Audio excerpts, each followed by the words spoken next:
Ito yung power supply natin guys, na ang input niya to 20 volts tapos ang output niya 24 volts para sa ating relay, tapos connected din sa ating sensor.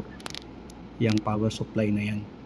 Tapos yan yung wire ng ating sensor guys, kung makikita natin mayroon siyang brown, black at saka blue. Yung white wala nang connection yan kasi configuration lang naman yung white. Yan siya guys.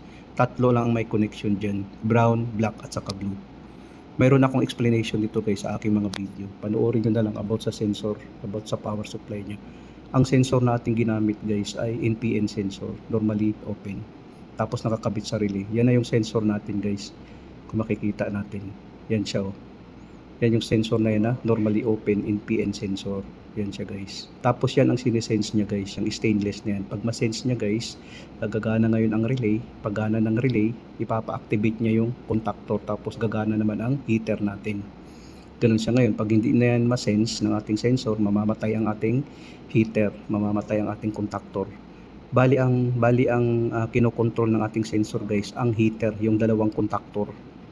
Yung contactor na yan, yung dalawang contactor na yan, kinokontrol yan ng ating sensor.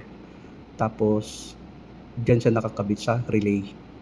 Bali nakakabit ang normally open ang contact ng relay, nakakabit ang dalawang contactor natin. Tapos ang coil ng relay natin, nakakabit ang ating sensor. Ganun ang connection niya. Yung dalawang contactor na yan, controlled ng ating sensor.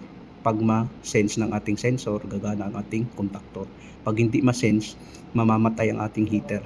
Para safety purpose yan guys, safety sa ating heater, na pag umangat na walang load, automatic mamamatay ang ating heater. Kaya nilagyan ko ng sensor. Ako ang nag-design sa sensor na yan guys, control ng ating heater. Yung sensor na yan, dinagdagan ko lang ng ng connection. Yan siya.